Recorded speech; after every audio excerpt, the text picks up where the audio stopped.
João, capítulo 17 do Evangelho de João. Tendo Jesus falado essas coisas, levantou os olhos ao céu e disse: Pai, é chegada a hora. Glorifica a teu Filho, para que o Filho te glorifique a ti. Assim como lhe conferiste a autoridade sobre toda a carne, a fim de que ele conceda a vida eterna a todos os que lhe deste. E a vida eterna é esta: que te conheçam a ti, o único Deus verdadeiro, e a Jesus Cristo a quem enviaste.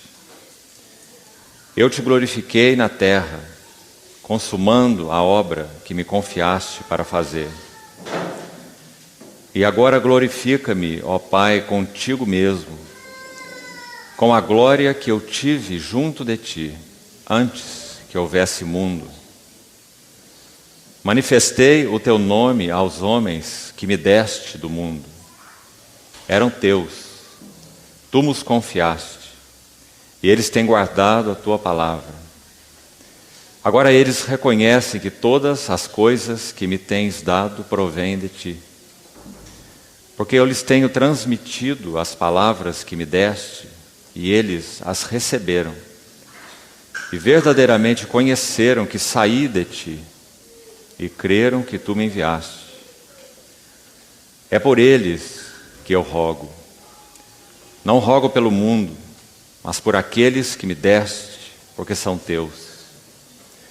Ora, todas as minhas coisas são tuas, e as tuas coisas são minhas, e neles eu sou glorificado.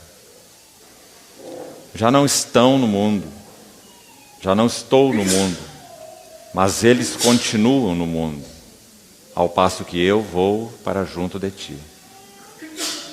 Pai Santo, guarda-os em teu nome que me deste, para que eles sejam um, assim como nós.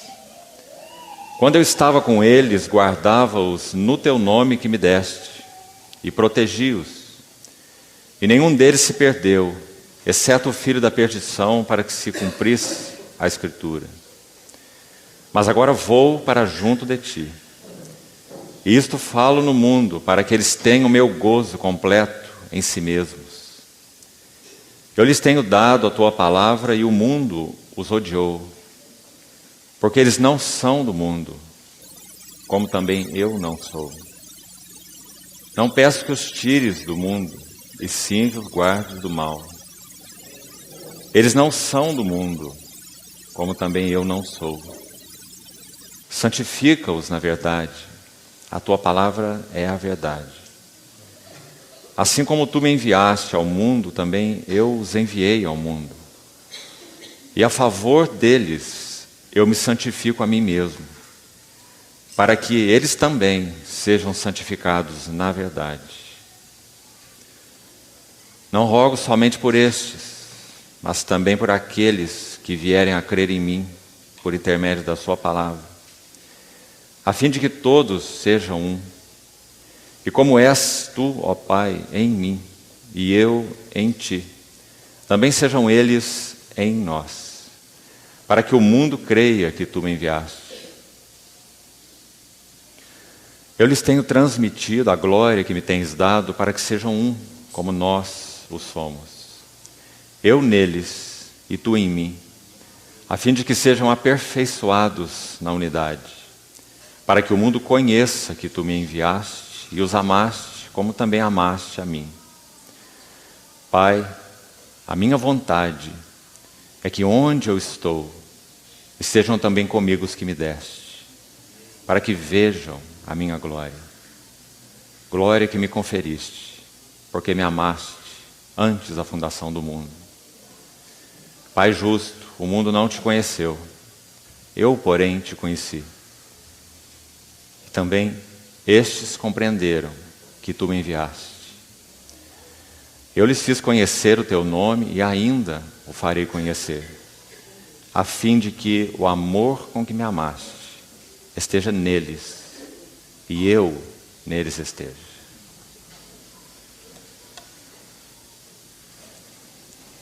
Senhor, te agradecemos por essa manhã de comunhão.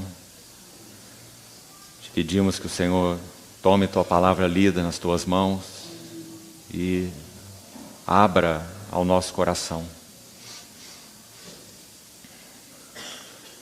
Pelo teu Espírito, venha interpretá-la a nós. Nós esperamos em Ti, confiamos-nos a Ti. Supre-nos com tudo que carecemos, para que o Senhor encontre teu ambiente entre nós. Te pedimos em nome do Senhor Jesus. Amém. Irmãos, esse capítulo, então, 17 do Evangelho de João, é chamado por muitos de o Santo dos Santos da Bíblia.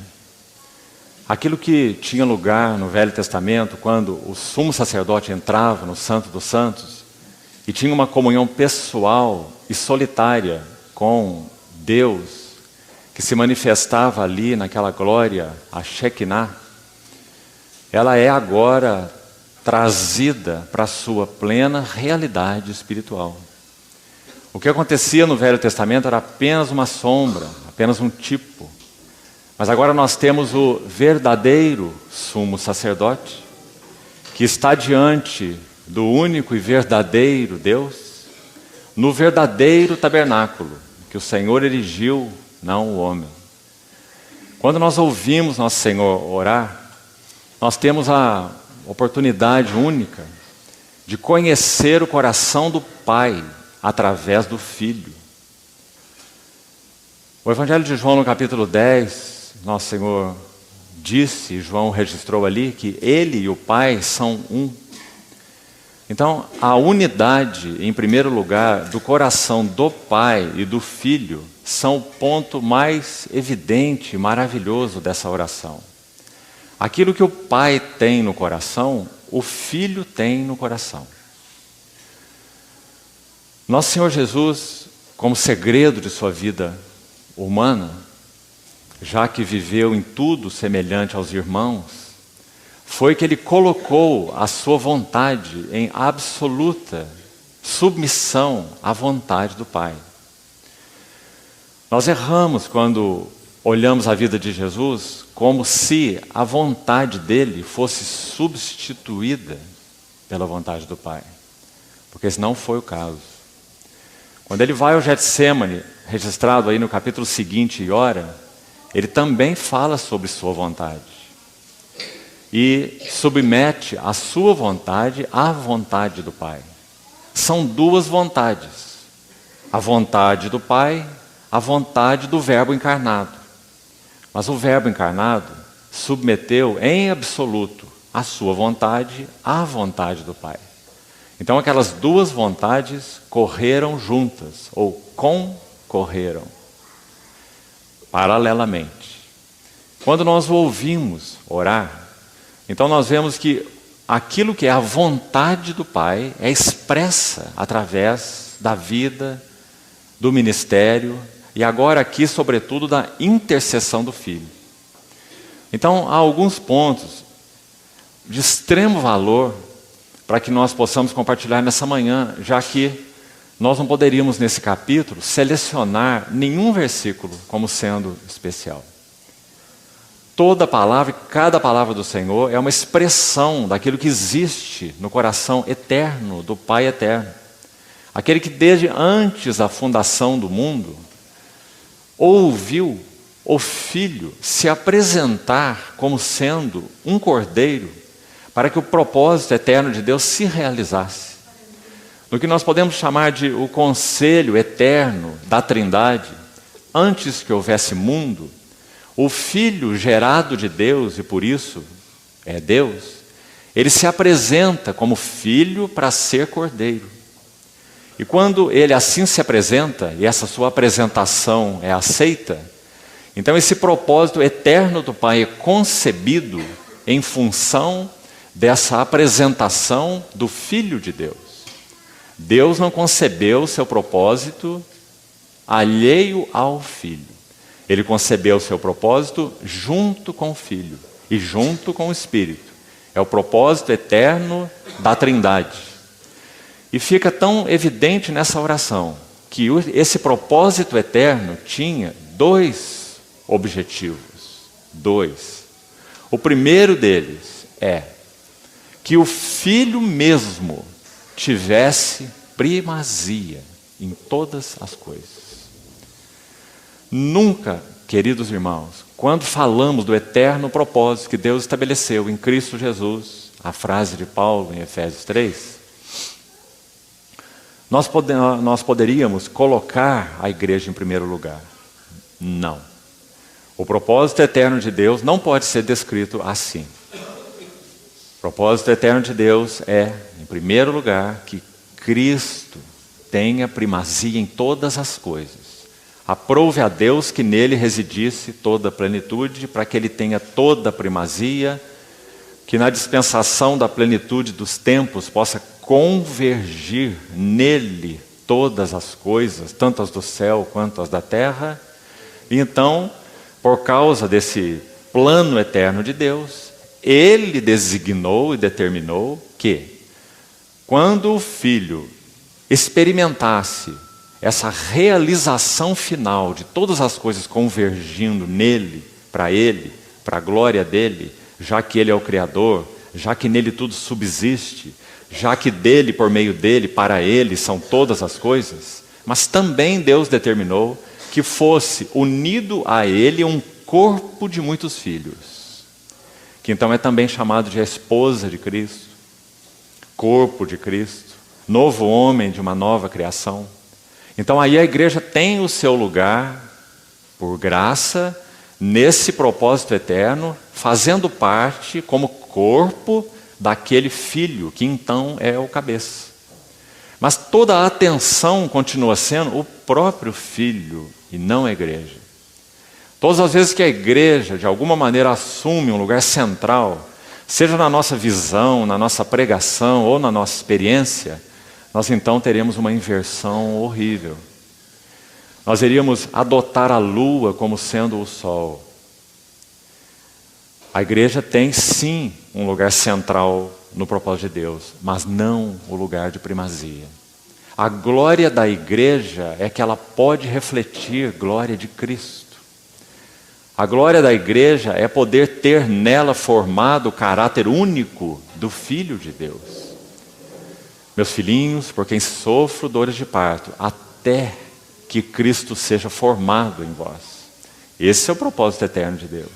Então, quando nós vemos o Filho de Deus orando, é claro que nós teríamos que identificar essas duas coisas. Porque Ele sabe que o propósito eterno de Deus é que Ele tenha toda a glória. Por isso Ele diz assim no verso 5, agora glorifica-me. Veja o que Ele diz. Será que a igreja pode orar assim ao Senhor? Senhor, glorifica-nos. Isso não é uma maneira adequada da igreja orar. Mas o Senhor Jesus ora, glorifica-me contigo mesmo, com aquela glória que eu tive junto de ti antes que houvesse mundo. E nós, e quanto a nós? Paulo fala assim em Romanos 8, aqueles que ele chamou, ele também justificou. E aos que justificou, ele também glorificou. Porque nós somos colocados numa união orgânica com Ele. Mas isso não significa que a igreja é o foco, ou a igreja então resume o eterno propósito de Deus.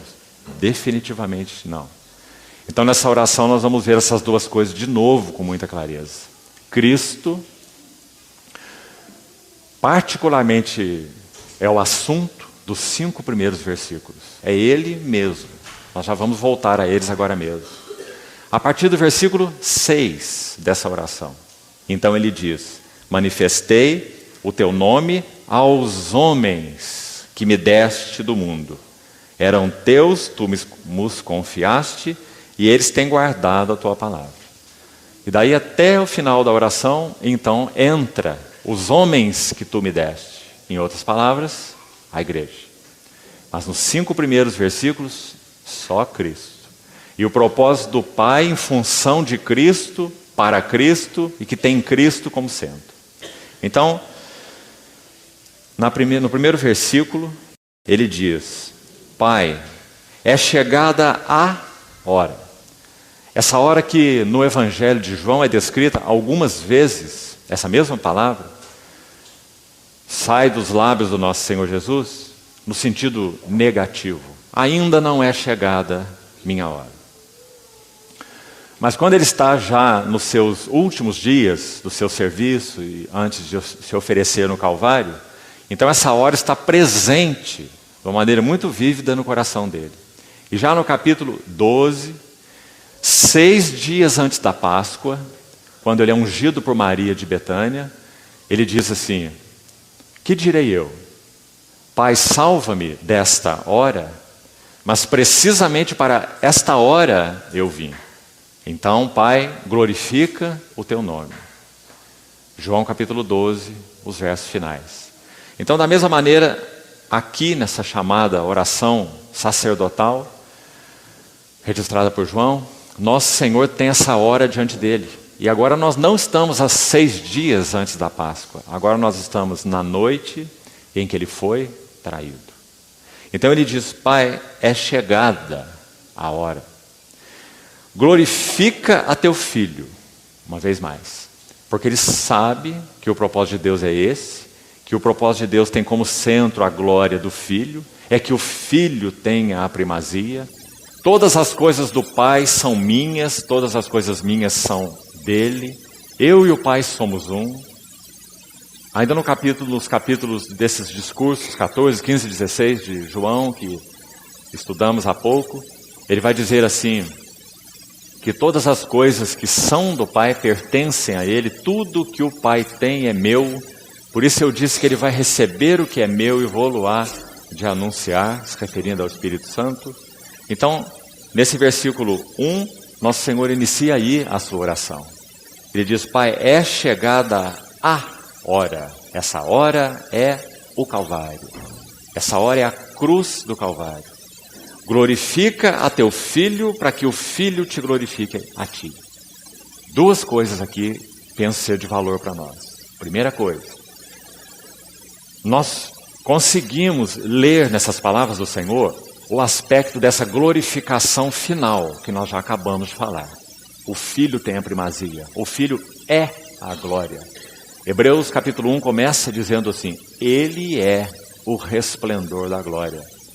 Tiago, que é o meio-irmão do Senhor Jesus, quando escreve sua epístola no capítulo 2, ele diz que o Senhor Jesus é a glória. Não tenhais a fé em nosso Senhor Jesus Cristo, vírgula, a glória. Então, sabemos que aqui está envolvido esse aspecto final da glorificação, de toda a glória ao Filho, da primazia do Filho, da preeminência do Filho, da centralidade do Filho. Mas creio que há algo mais aqui. Que algo mais é esse? Observe aqui. Quando nosso Senhor diz: glorifica teu Filho, para que o Filho te glorifique a ti. O livro de Hebreus, que tem um paralelo impressionante com essa oração de João 17, não poderia ser diferente, porque o assunto mais central de Hebreus é que Jesus é o grande sumo sacerdote que penetrou os céus. Então é claro que essa oração tem um paralelo enorme com o livro de Hebreus. E nós então já desde o versículo 1 vamos recorrer a ele. E vamos buscar entender o que mais o Senhor Jesus quis dizer aqui, e que não diz respeito a essa glória final, essa glória dessa glorificação final, quando ele já estivesse no trono e tudo então fosse convergido para ele nos propósitos eternos de Deus. Mas há algo aqui que o capítulo 2 de Hebreus vai nos ajudar de uma maneira importante. Vamos abrir lá, por favor. Versículo 8 diz assim: todas as coisas sujeitaste debaixo dos seus pés, e desde que lhe sujeitou todas as coisas, nada deixou fora de seu domínio. Agora, porém, ainda não vemos todas as coisas a ele sujeitas. Vemos, todavia, aquele que por um pouco, e a ideia aqui é pouco de tempo, aquele que por um pouco de tempo, ou seja, durante o período da sua encarnação, o verbo encarnado, por um pouco ele foi feito menor que os anjos, Jesus. Agora aqui uma frase importante, então leia com cuidado. Por causa do sofrimento da morte, foi coroado de glória e de honra para que, pela graça de Deus, provasse a morte por todo homem. Entendeu o versículo, irmão? Esse versículo está dizendo que Jesus foi coroado de glória e de honra para provar a morte. Já atentou para esse fato importante aí? Não está dizendo que Jesus foi coroado de glória e de honra depois da morte. Está dizendo que ele foi coroado de glória e de honra para que provasse a morte. Extremamente interessante. O que isso significa? Entendo que essa expressão significa que Deus concede ao Senhor Jesus uma glória particular, provisão particular, suporte particular, de glória, de honra, para que ele pudesse enfrentar a morte. Coroado de glória e de honra para que provasse a morte por todo homem. Então, quando nosso Senhor ora em João 17, glorifica o teu filho, para que o filho te glorifique a ti, nós entendemos que o Senhor não está se referindo apenas ao seu trono vindouro, mas entendemos que o Senhor está pedindo que ele seja glorificado pelo Pai, nas palavras de Hebreus, concedido a ele glória e honra, para que ele provasse a morte por todo homem. Que coisa mais maravilhosa é essa? Porque nós estamos vendo então que o Verbo encarnado orando, ele está em estrita, completa dependência da provisão do Pai, para que ele passasse uma hora que para nós é indecifrável. Quando então ele vai dizer: Deus meu, por que me desamparaste? Quem de nós é capaz de conhecer o significado dessa hora? Então glorifica teu filho, para que o filho glorifique a ti. Para que essa determinação do Senhor de ir à cruz não seja demovida de sua mente. Para que ninguém realmente o tire do caminho. Irmãos, ele vai ao Getsemane orar, imediatamente depois dessa situação em João 17. E ali, embora o texto não registre, nós sabemos que o Getsemane foi uma das horas mais terríveis em termos de tentação satânica. Penso que poderíamos colocar aqui juntos o deserto e o Getsemane. No deserto a Bíblia é muito clara. E o diabo se aproximou dele. E aquele processo que nós já conhecemos, terrível para o Senhor, ocorreu. A sua tentação no deserto.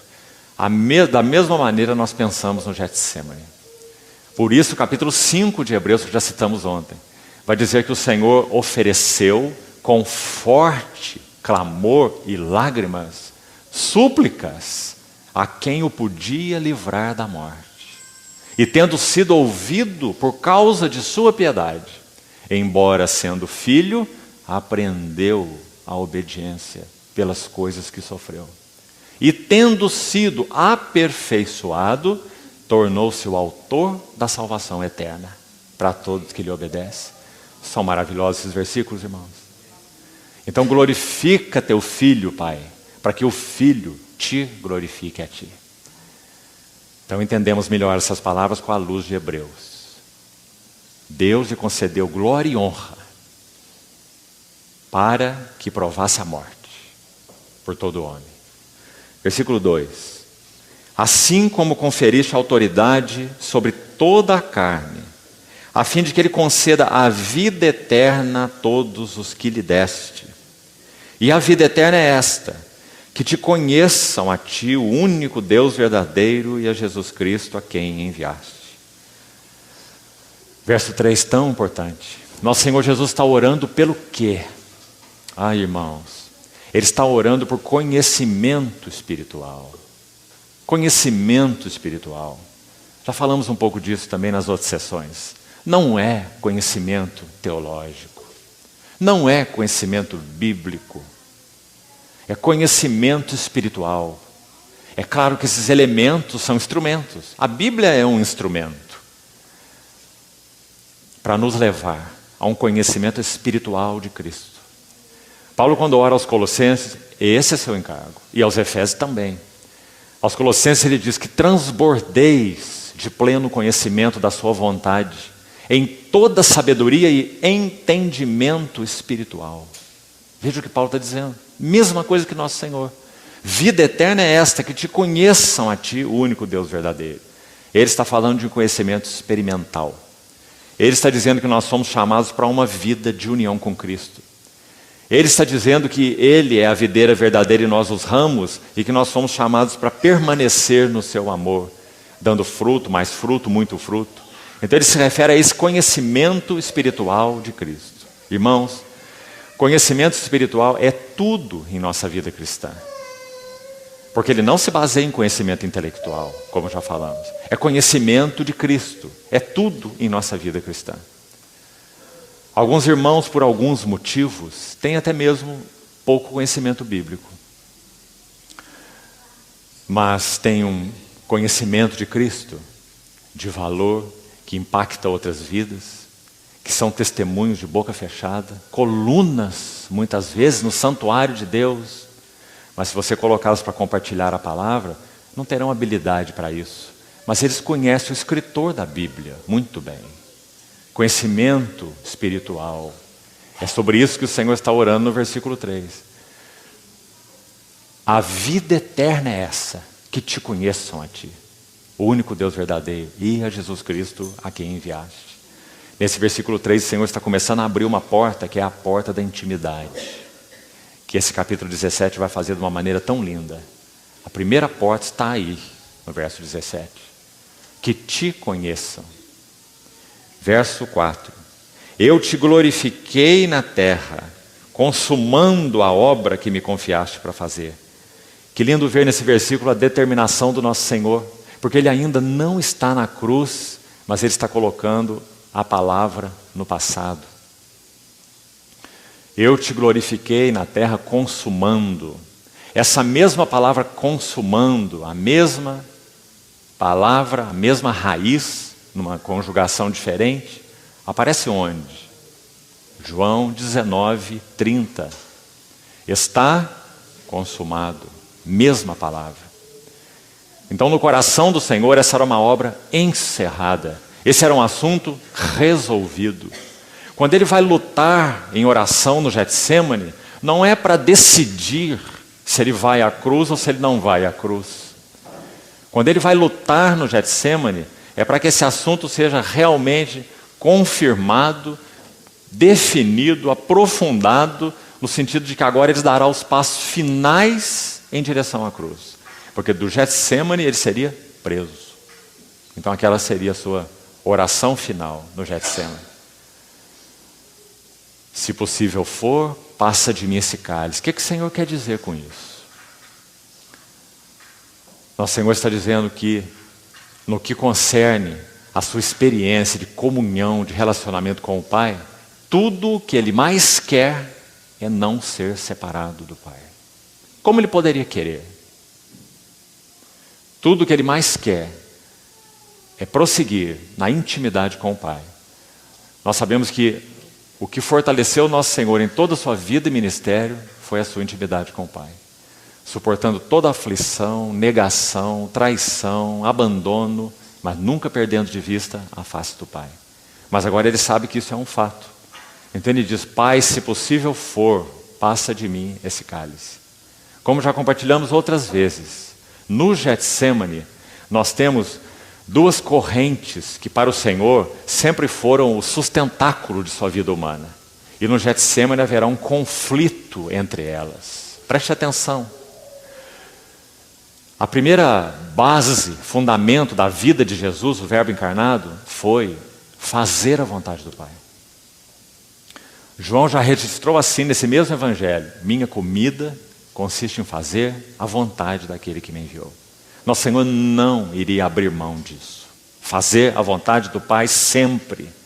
Agora havia uma outra base, fundamento mesmo para a vida de Jesus: ver sempre a face gloriosa do Pai. Então ele poderia enfrentar todo tipo de oposição e abandono e tudo que fosse, mas nunca perdendo de vista a face do Pai. A face do Pai é seu sustento. Todas as minhas fontes são em ti. Ninguém mais do que o Senhor Jesus poderia dizer isso, com todas as letras. Todas as minhas fontes são em ti. Mas agora veja o que acontece no Getsemane. Aquele filho que não abre mão de fazer a vontade do Pai. Aquele filho que não abre mão de ver a face sorridente do Pai, em meio a tantas faces carrancudas. Sabe o que acontece no Getsemane? Ele agora sim, nessa hora, ele enfrenta o choque dessas duas vertentes. Ele sabe que se ele quer continuar fazendo a vontade do Pai até o fim, ele necessariamente teria que perder de vista a face do Pai.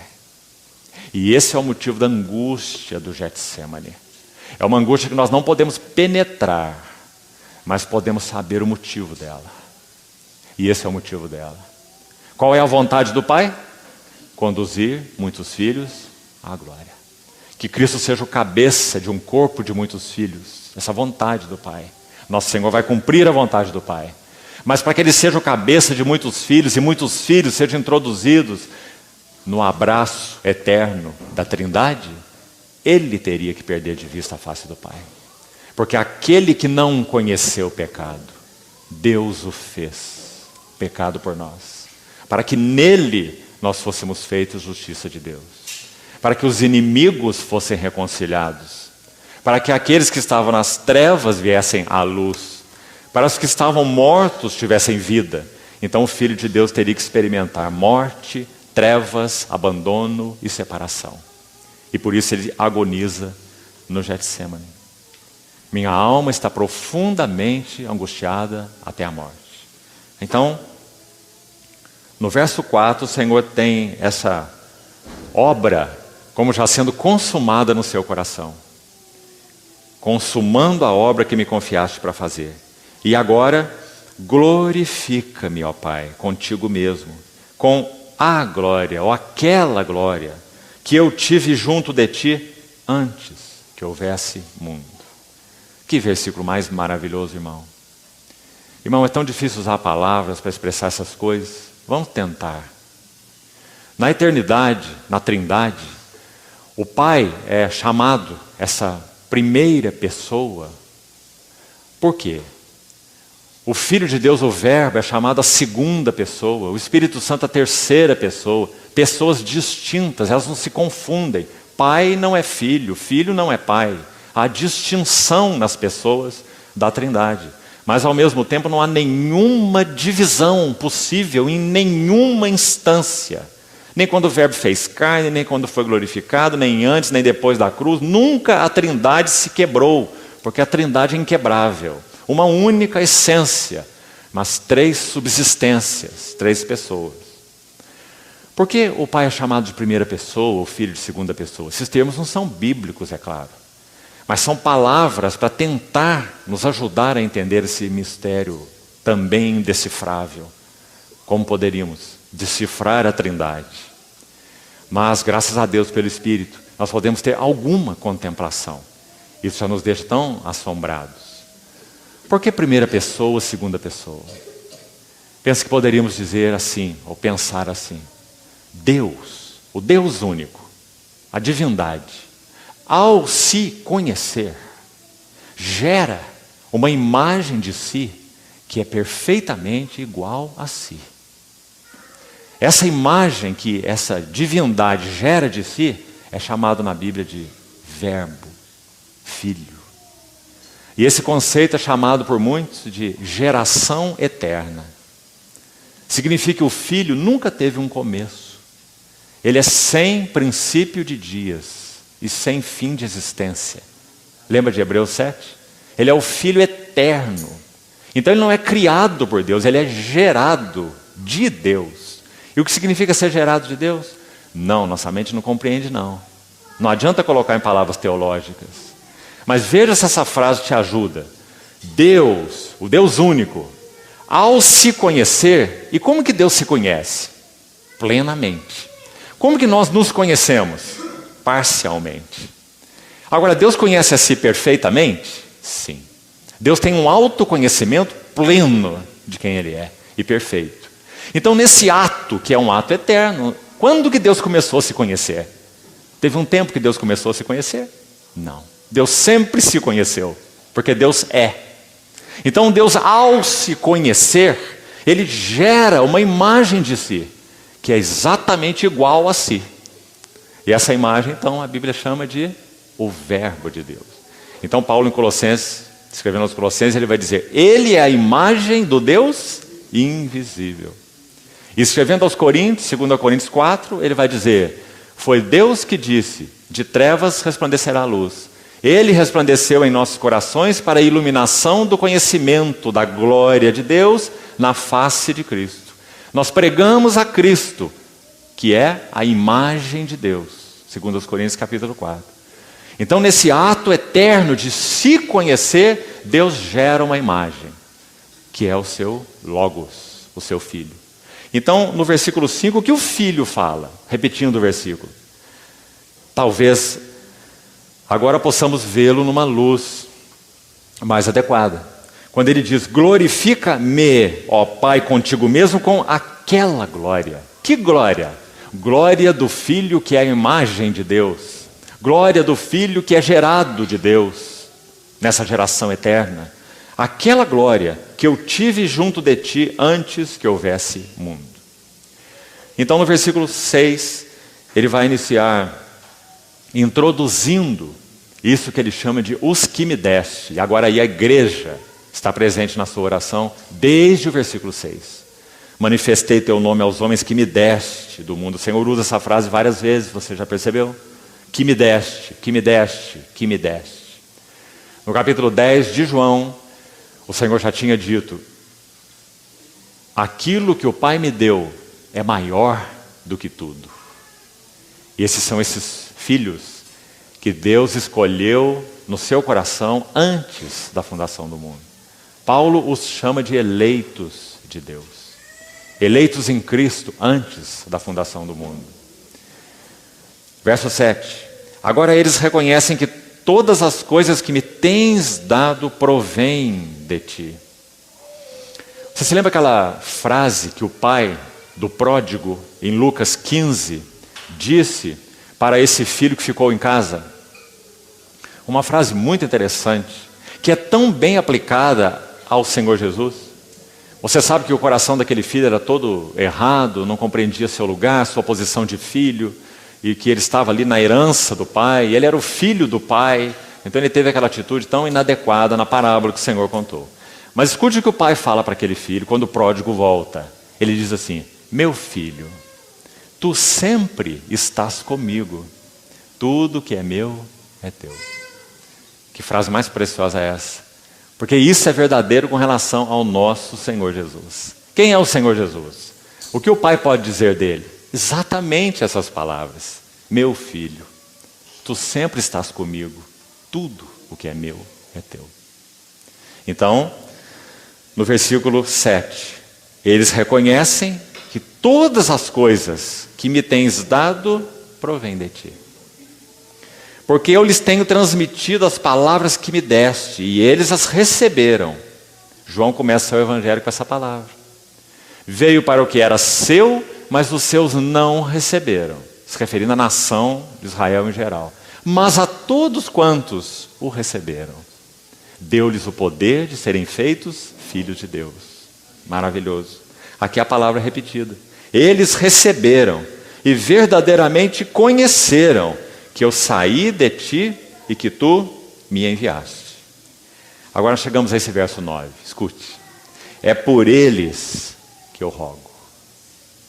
Não rogo pelo mundo, mas por aqueles que me deste, porque são teus. Sabe o que nós temos por trás desse versículo? Temos 13 capítulos do livro de Hebreus. É por eles que eu rogo. Esse é o intercessor. Irmão,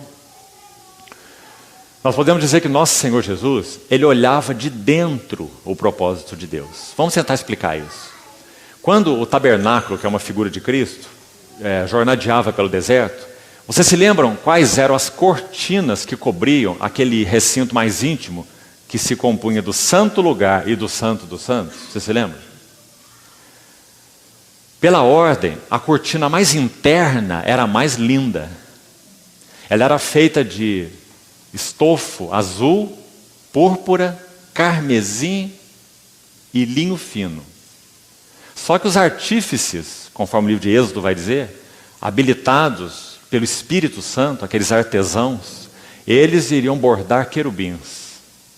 Então quem olhava aquele ambiente por dentro, imaginemos que estamos dentro desse lugar, que nós iríamos ver aqui como primeira coberta, essas cores nesses estofos, azul, púrpura, carmesim, linho fino, retorcidos e obra de artista, de bordador, os querubins da glória.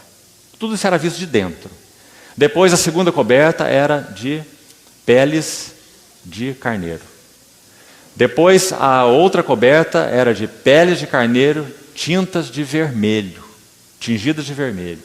E por último era coberta de peles de animais marinhos, provavelmente o texugo, que era comum naquela região. Então quem olhava agora esse tabernáculo de fora, o que veria? Veria como um ratão caminhando pelo deserto. Né? Esse animal marinho aí, sem nenhuma beleza, um couro grosso, e aquele tabernáculo jornadeava pelo deserto. Ou seja, aqueles que tinham a visão da glória eram somente aqueles que podiam ver de dentro. No caso ali, apenas o sumo sacerdote. Quando o templo foi construído, ele tinha umas janelas que eram muito interessantes, as janelas do templo. Você vai ver o registro no livro de Reis. Então, também de Crônicas. Quando o templo era construído, as suas janelas, elas abriam como um foco de câmera fotográfica. Elas tinham a sua abertura. Para o lado de dentro, a sua abertura era pequena. E então, à medida que a parede avançava, a janela abria assim. Então era uma abertura grande para quem estava lá fora e olhava, ele veria uma janela enorme. Mas então, para quem está olhando de fora, aquela janela iria se afunilar até um pequeno buraco. Quem estava olhando de dentro era o contrário. Ele ia olhar por um pequeno buraco, mas ia ter uma visão em amplitude, porque ela se abria. O que isso significa? Quando o Senhor Jesus olhava para todas as coisas, ele tinha a visão plena de todas as coisas. Mas quando os outros olhavam para ele, só viam o filho do carpinteiro. Sua glória estava velada. Quando nós que estamos em Cristo, por sermos o templo de Deus, quando nós olhamos todas as coisas, Paulo vai dizer, o homem espiritual julga todas as coisas, ou discerne todas as coisas, mas ele mesmo não é discernido por ninguém. Você vê que interessante? Então essa era a realidade de quem o Senhor Jesus é. Ele via o propósito de Deus de dentro, ele via toda a glória, ele viu o significado do chamamento, de nosso chamamento. E nós agora, da mesma maneira, nós agora não estamos vendo um ratão, a igreja como um ratão caminhando no mundo. Nós estamos vendo a glória da igreja, a beleza da igreja, a comunhão da igreja, a vida da igreja, o Senhor na igreja.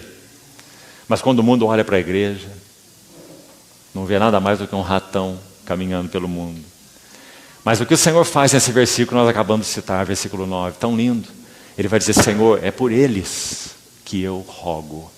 Eu não rogo pelo mundo. Sabe por quê? Porque a fé não é de todos. Foi o que Paulo disse na sua epístola. Mistério.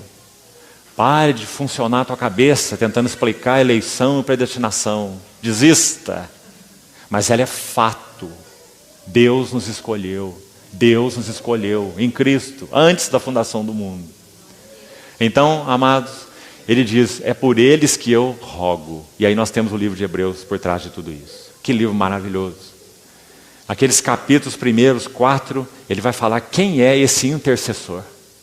Resumidamente, o autor de Hebreus vai dizer assim, ele é o Filho de Deus que desceu como apóstolo.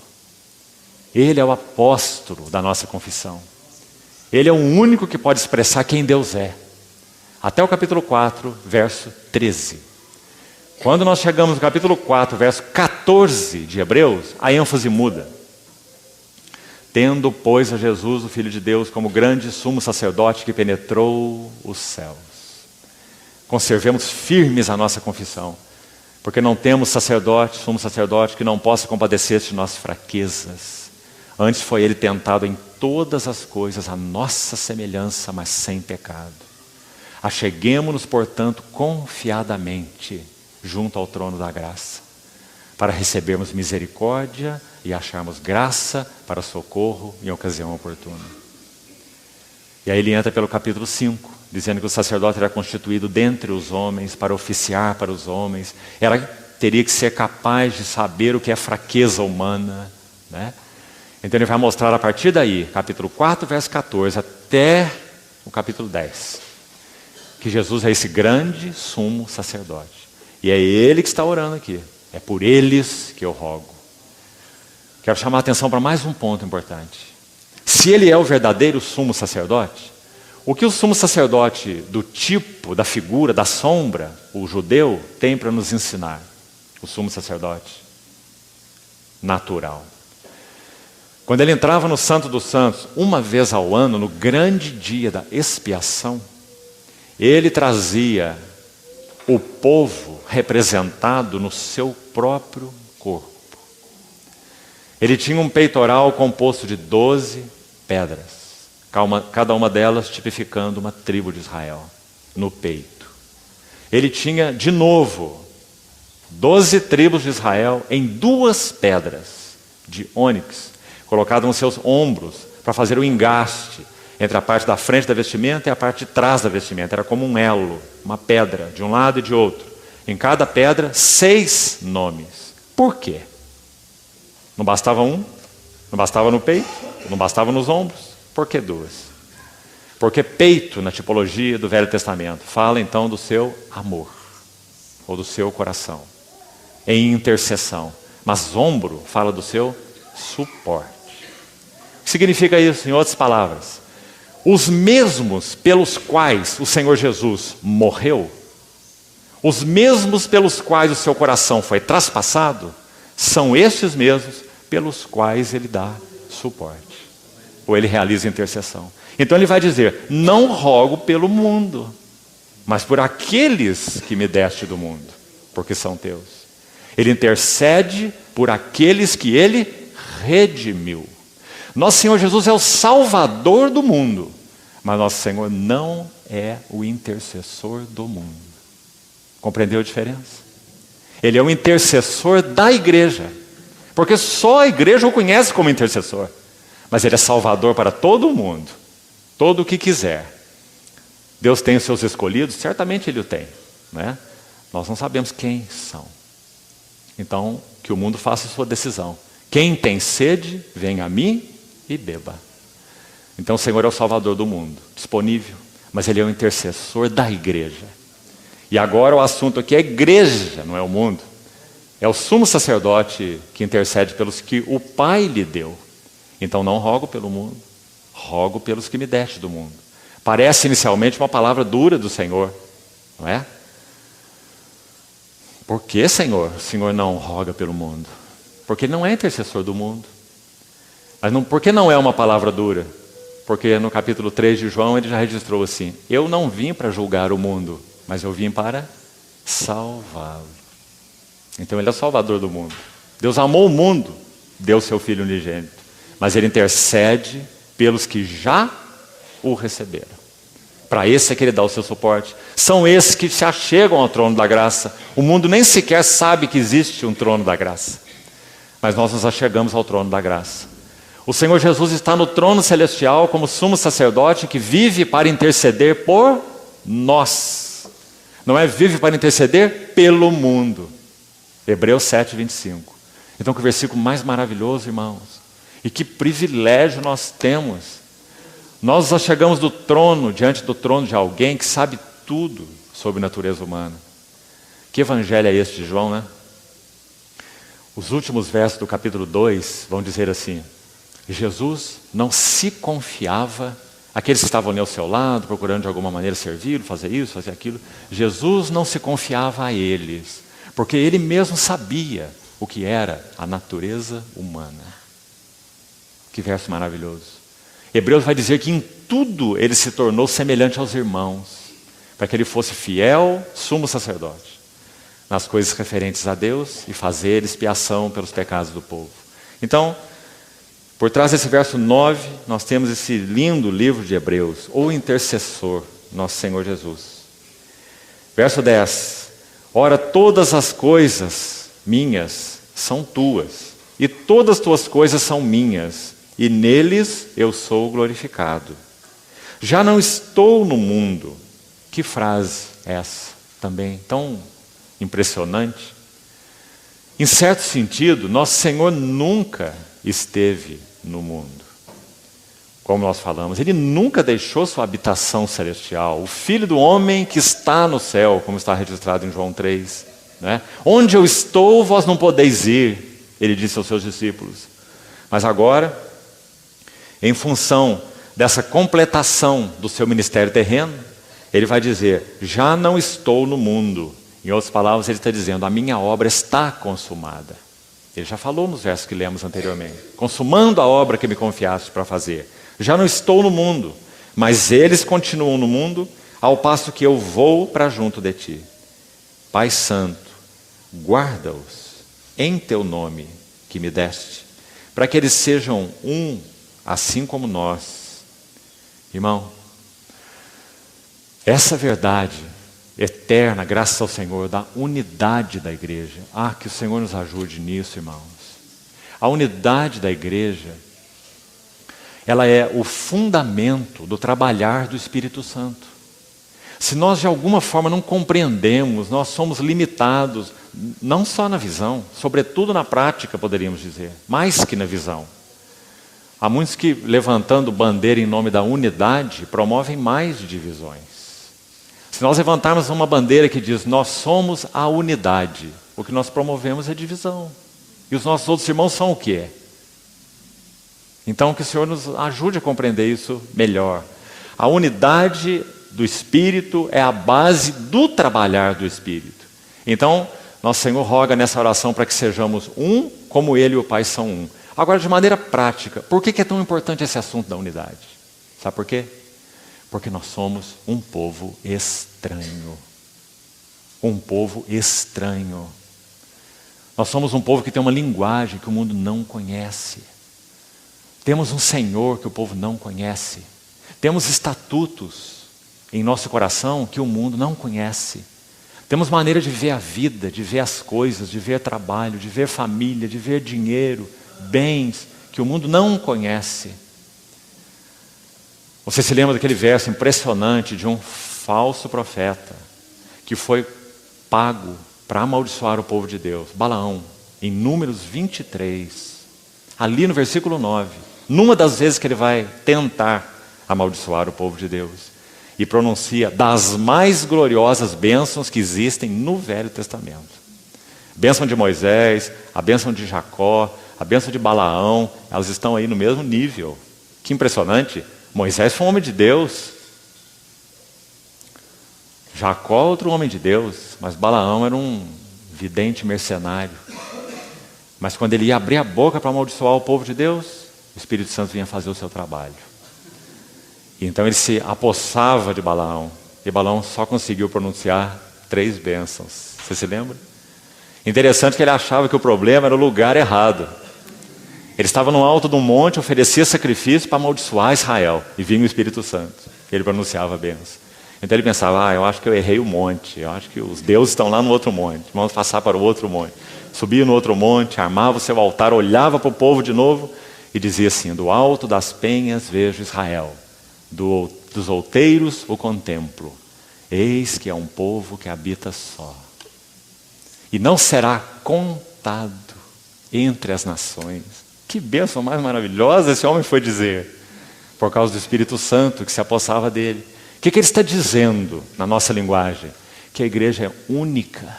Está dizendo que a igreja é solitária. Está dizendo que a igreja não pode contar com ninguém, a não ser o seu Senhor Jesus e uns aos outros. Por isso que nosso Senhor Jesus derrama o seu encargo nessa oração, dizendo, Pai, que eles sejam um, como nós o somos. Agora, irmãos, quando nós olhamos para a cristandade hoje, o que nós vemos? Pedras do santuário espalhadas pelas esquinas de todas as ruas. Isso é tão entristecedor para o coração do Senhor, para o Espírito Santo isso quebra a nossa saúde espiritual. Senhor, nos ajude a compreender e a praticarmos esse assunto da unidade de uma maneira que satisfaz teu coração. Para que eles sejam um, como nós o somos. Eu neles, tu em mim. Que ponto de encontro mais maravilhoso. Eu neles, tu em mim. Para que eles sejam aperfeiçoados na unidade. Também não é uma palavra importante? Quando nós cremos, nascemos de novo no Senhor Jesus, nós temos um senso de que pertencemos a Ele. E também temos de que pertencemos um ao outro. Nosso batismo nos fala disso. Nós somos batizados não apenas no sentido de identificação com Cristo, mas também no sentido de identificação com o corpo de Cristo. Não é? Em um só Espírito, todos fomos batizados para dentro de um corpo. Então, esse é um senso que todo novo convertido já tem. Mas como precisamos avançar no que ele significa? Porque o que ele significa vai passar pelo caminho da cruz. Se nós queremos ser aperfeiçoados na unidade, quanto o Espírito Santo tem que trabalhar em nós? Porque sabe qual é o tipo de unidade que nós praticamos? É unidade comigo. Quem são os que são um comigo? Essa é a nossa unidade, né? Então que o Senhor nos ajude a realmente praticarmos a unidade do Espírito no vínculo da paz. Deixe o irmão achar que milênio não existe. Deixe o irmão achar que o anticristo vem agora, vem depois, vem no meio, vem antes. Deixe ele achar o que ele quiser achar. Vamos aprender a ter comunhão em Cristo, pelo Espírito de Cristo, na unidade de Cristo. Para nós tem pouquíssima importância de quando o anticristo vai se manifestar. Nós estamos nem pensando em anticristo, nós estamos pensando em Cristo. Estamos dizendo, Maranata, vem nosso Senhor. Se pela tua graça, Senhor, o Senhor pode, quer nos guardar de vermos essa hora horrível, livra-nos, guarda-nos. Mas se não, fortalece-nos, para que nós possamos ser testemunhas fiéis em dias difíceis. E dias que, em espírito, nós já estamos vivendo. O livro de Daniel descreve esses dias que antecedem a manifestação do anticristo como o dia em que os santos seriam particularmente desgastados na sua mente. Daniel 7:25. Ele afligirá, magoará os santos do Altíssimo. Esse Espírito já opera na igreja. Que o Senhor nos ajude a estarmos atentos a essa hora, guardados, vigiando, preservando a unidade. Quanto mais o funil se manifestar, mais nós iremos ver a realidade do que o Senhor Jesus orou. Que nós teremos que estar afinados com Ele de uma maneira intensa e bem afinados uns com os outros. Para que sejamos cobertos, guardados, cuidados no corpo de Cristo. Então o livro de Hebreus de novo vai nos ajudar dizendo assim, não deixemos de congregar, como é costume de alguns. Antes façamos advertências uns aos outros. E quanto vedes que o dia se aproxima. Quanto mais o dia do Senhor se aproximar, mais necessidade de advertência. Não necessidade de nos embalarmos, né, uns aos outros. Está tudo bem, irmão, Deus é misericordioso, Deus é bondoso, um dia Deus vai fazer, Deus vai resolver, espere em Deus. E frases que nós usamos de uma maneira tão leviana tantas vezes. Vamos nos exortar, vamos nos advertir, nos cuidar. Cuidado, que aquele dia não vos apanhe repentinamente como um laço, disse nosso Senhor. Cuidado, que vossos corações não fiquem sobrecarregados. Tão claro foi o nosso Senhor. Onde nós vamos ouvir isso? Do mundo? Nós só podemos ouvir isso da igreja, porque nossa linguagem é única. Irmãos, a igreja não é maravilhosa?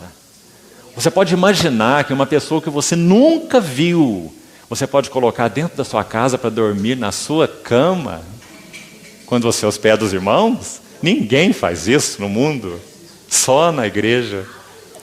Porque nós temos o mesmo Espírito, nós temos a mesma linguagem, temos o mesmo Senhor, a mesma fé, o mesmo Pai. Irmãos, a igreja. Senhor, abra nossos olhos para vermos a igreja, o que é a igreja. E para que possamos viver como irmãos. Esse é um dos fardos do Senhor Jesus, quando Ele orou aqui em João 17.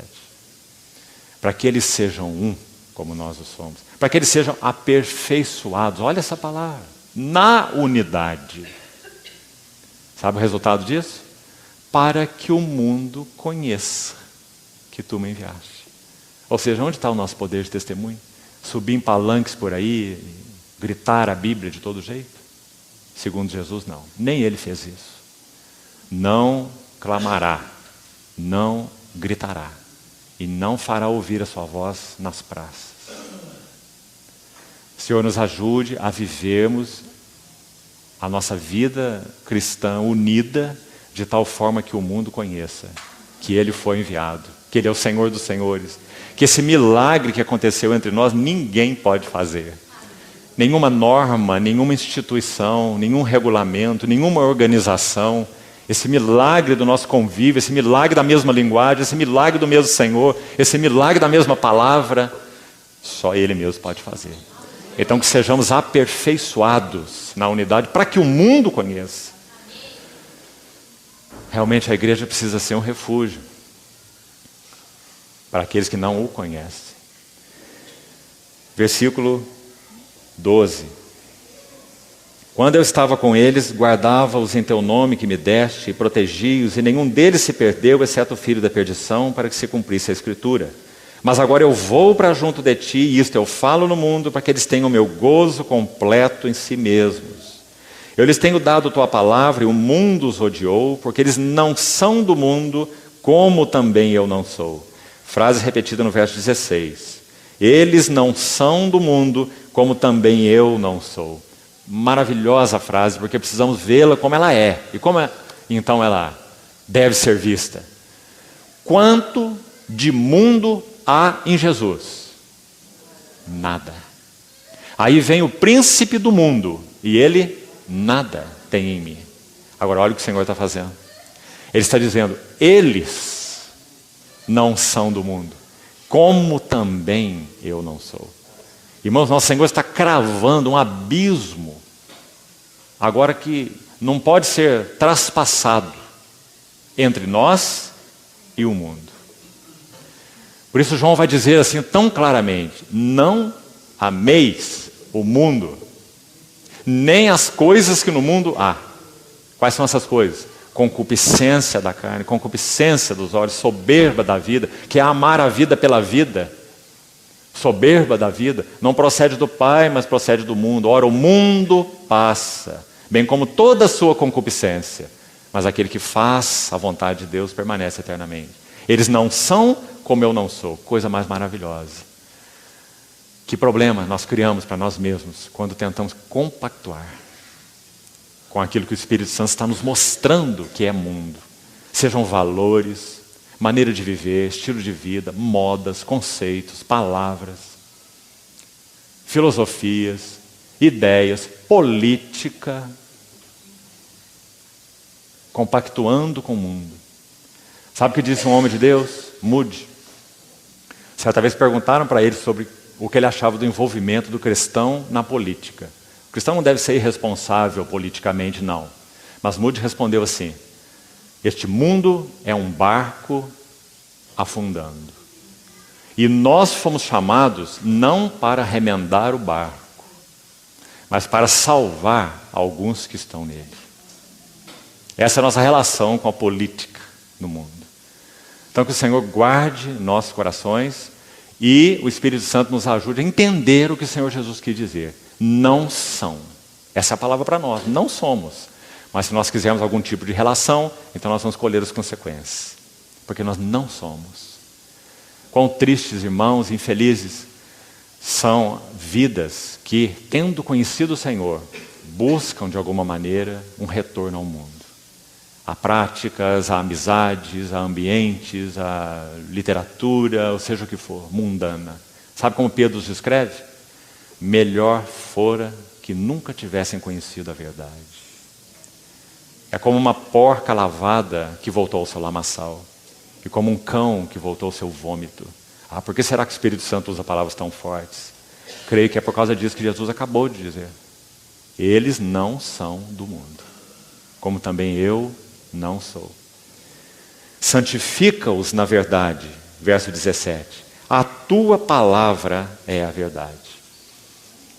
Que maravilha. O Senhor Jesus exerceu um ofício, um ministério tríplice.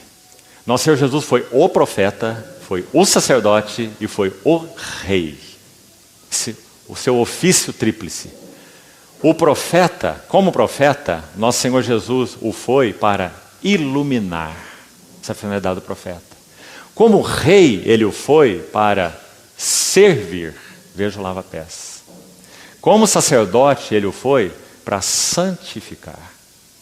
Então, nosso Senhor Jesus vai dizer: eu me santifico a mim mesmo para que também eles sejam santificados na verdade. E aqui nós adoramos de novo o Senhor. Sabe por quê? Nós temos um Senhor completamente santo. Completamente santo. E é por causa dele ser completamente santo que nós sofremos a sua influência.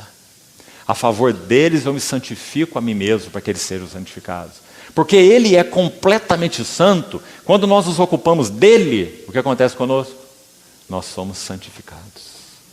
Porque ele é santo. Então nós queremos ser santificados? Ocupemo-nos de Cristo.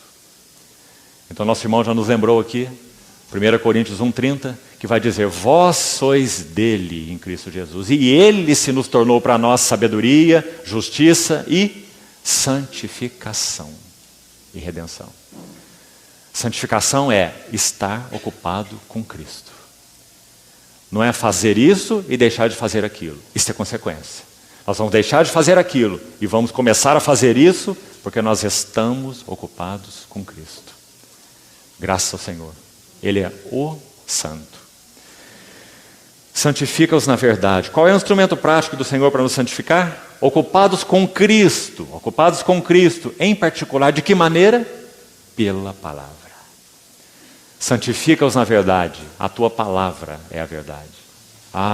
Já falamos nisso ontem. Que o Senhor encha o nosso coração de uma sede insaciável pela palavra de Deus. Amados irmãos, nós temos tido a oportunidade de cooperar com a obra do Senhor em Cuba. Deixa eu contar um relato para os irmãos. Há mais de 20 anos atrás, quando a situação ali era outra, de uma intensa oposição ao Evangelho. Então, alguns jovens universitários, eles tiveram acesso a uma Bíblia, ou algumas Bíblias. Era uma coisa raríssima naquele país há mais de 20 anos atrás. Hoje não. E quando eles tiveram acesso a essa Bíblia, eles repartiram a Bíblia em partes. E levavam para suas casas e a estudavam. E reuniam-se em lugares escuros, linha de trem, numa absoluta escuridão, esses jovens para compartilharem aquilo que eles tinham memorizado, guardado, estudado da palavra de Deus. Que coisa maravilhosa é essa? Isso também aconteceu na China, na época de Watchman Nee. Nós viveremos um tempo, se o Senhor tardar, em que nós teremos que ter a palavra de Deus guardada no nosso coração, estocada em nós. Que o Senhor nos ajude a dar atenção para ela hoje. Porque o Espírito Santo não age de improviso. Nós não poderemos ter naquele dia o que nós não temos hoje. Sim, Ele nos dará graça para todos nós, quer tenhamos, quer não tenhamos. Mas nós só poderemos perseverar se nós mantivermos a palavra de Deus estocada em nosso coração. Senão realmente viveremos dias difíceis. O Espírito Santo irá usar o que dentro de nós? Habite ricamente em vós a palavra de Cristo. Santifica-os na verdade. Tua palavra é a verdade. Que as minhas palavras permaneçam em vós. Lâmpada para os meus pés é a tua palavra e luz para os meus caminhos. Minha alma está apegada ao pó, vivifica-me por meio da tua palavra. Palavra, a palavra, a palavra. O Senhor nos faça homens e mulheres da palavra, que amam a palavra, que guardam a palavra.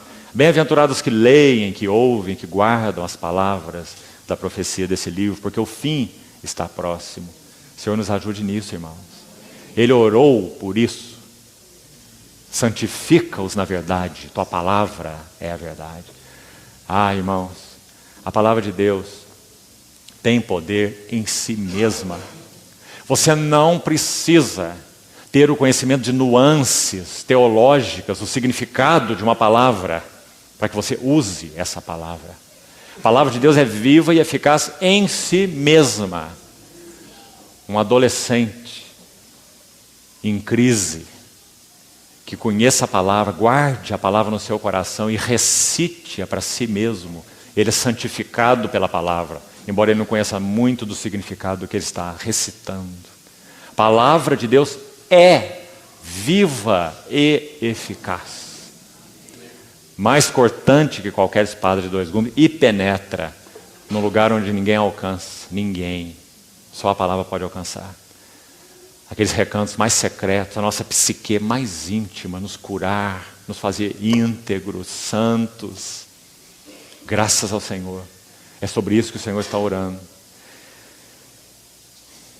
Verso 18. Assim como tu me enviaste ao mundo, também eu os enviei ao mundo, e a favor deles eu me santifico, para que eles sejam santificados na verdade. Não rogo somente por estes, mas também por aqueles que vierem a crer em mim. Que intercessor maravilhoso. Ele está orando por toda essa era da igreja, aqueles todos que vierem a crer em mim. Por que ele está orando? Porque esse mesmo que ora ali, há quase 2000 anos atrás na história, ele intercede lá, hoje, diante de Deus. Vive para interceder por nós. Não apenas rogou ali, mas roga eternamente. Porque o trono de graça é um trono estabelecido desde a ascensão do nosso Senhor. Então ele vive para interceder por nós. Rogo por estes, rogo por aqueles que vierem a crer em mim por intermédio de sua palavra, a fim de que todos sejam um, como és tu, ó Pai, em mim, eu em ti, sejam eles em nós. Palavras mais lindas para dizer o que tentamos explicar aqui com aquela frase. Jesus está orando para que eles, que são seus discípulos, sejam introduzidos nesse abraço eterno do Deus triuno, da Trindade. Como eu sou em ti, como tu és em mim, sejam eles em nós, para que o mundo creia que tu me enviaste. Oh, que privilégio, irmãos. Comunhão da Trindade. Uma comunhão de plenitude, uma comunhão de alegria, uma comunhão de suficiência, uma comunhão de amor. É nessa que nós fomos introduzidos.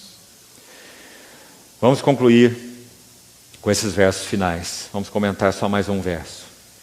Eu lhes tenho transmitido a glória que me tens dado, para que sejam um como nós o somos. Eu neles, tu em mim, para que sejam aperfeiçoados na unidade, para que o mundo conheça. Esse é o segredo do testemunho. Que tu me enviaste e os amaste, como também amaste a mim. Pai, a minha vontade. Pai, a minha vontade. Escute bem, irmão. É que onde eu estou. Onde ele está? João 14. Eu estou no Pai e o Pai em mim. Em João 1, o Filho unigênito que está no seio do Pai. Pai, a minha vontade é que onde eu estou, estejam também comigo os que me deste. O que acontece no Evangelho de João? João reclina sua cabeça sobre o peito do Senhor. Sobre o que o Senhor está orando aí? Para que nós reclinássemos a nossa cabeça no peito do Senhor. Onde eu estou, estejais vós também. Ele disse no capítulo 14. Minha vontade é que onde eu estou, estejam comigo os que me deste. Para quê? Para que introduzidos nessa intimidade? O que significa reclinar a cabeça no peito do Senhor? Ver a sua glória. Glória que me conferiste, porque me amaste antes da fundação do mundo. Sabe o que Davi disse no Salmo 27?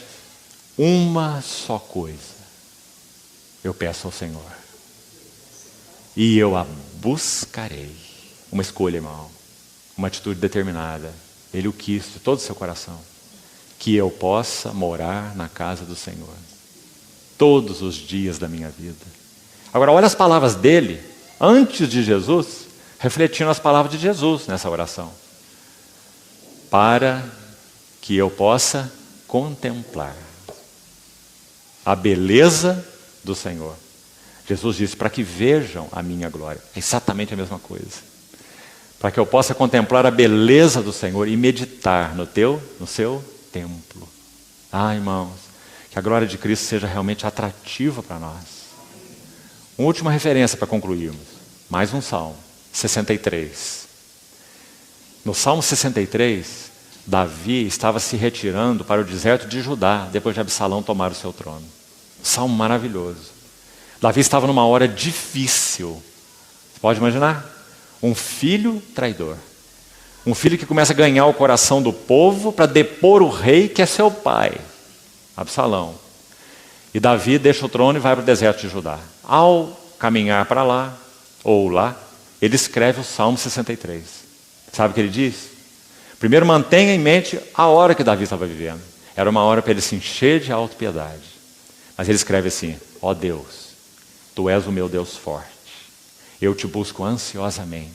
A minha alma tem sede de Ti. O meu corpo te almeja. Numa terra árida, exausta e sem água. Assim eu te contemplo no santuário, para ver a Tua força e a Tua glória. Porque a Tua graça é melhor do que a vida. É maravilhoso, irmão. Realmente Davi foi um tipo de Cristo. E o Senhor Jesus agora está orando: Pai, minha vontade é que onde eu estou estejam eles comigo, para que vejam minha glória. Glória que me conferiste porque me amaste antes da fundação do mundo. Que o Senhor, irmãos, nos introduza realmente nisso.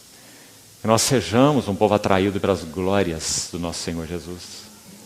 Contemplar Cristo com os olhos da alma, contemplar Cristo na palavra, contemplar Cristo é o nosso chamamento. Se o Espírito Santo tem despertado no seu coração amor por Cristo, responda, irmão. Responda em gratidão, responda em entrega, dizendo: Senhor, abre os olhos do meu coração. Nosso irmão Watmani, quando estava concluindo sua vida de serviço ao Senhor, preso, ele orou ao Senhor. E essa oração, de alguma maneira, foi registrada. Sabe o que ele disse? Depois de 20 anos preso, ele tinha quase 1,80 m de altura, estava com 49 quilos, depois de 22 anos de prisão. Ele orou assim: Senhor, eu passaria tudo isso de novo, não por causa da igreja, nem por causa da Tua obra, mas por Ti mesmo. Por Ti mesmo. Qual é o objetivo do Evangelho? Levar-nos a nos derramar para aquele que nos amou, Senhor Jesus. Para que nós víssemos Sua glória. E isso não tem relação com onde estamos, o que passamos, sofrendo ou não, me empregando ou trabalhando. John Wesley escreveu um hino, onde ele usa essas palavras: quero só por Ti viver. Me empregando ou descansando, quero só por Ti viver. Senhor, irmãos, nos conceda graça, continue falando ao nosso coração, para que nós sejamos atraídos por quem Ele é, para que vejamos realmente Sua glória, porque é vendo Sua glória que nós somos transformados de glória em glória na Sua própria imagem. Esse é mais um dos fardos do Senhor Jesus quando Ele ora, desse capítulo 17. Vamos pedir ao Senhor que, pela Sua graça, então, opere realmente isso em nossos corações. Senhor, continue por Tua bondade, fidelidade para conosco, apesar de nós. Continue falando ao nosso coração, Senhor. E Te pedimos, sim, tira escamas de nossos olhos, para que possamos ver a Tua glória, Tua beleza, que ela seja conquistadora de todo o nosso coração. Confiamos a Ti, Senhor, Tuas palavras, e pedimos que Teu Espírito Santo venha interpretá-la na nossa hora e na nossa história. Nos ajuda também como igreja, Senhor, a vivermos realmente em unidade. A unidade do Espírito no vínculo da paz. Senhor, sê nossa motivação e centro. Chama a nossa atenção para Ti, Senhor, e mantém-nos um, como Tu és um com o Pai. Te pedimos, Senhor, agradecidos, em nome de Jesus. Amém.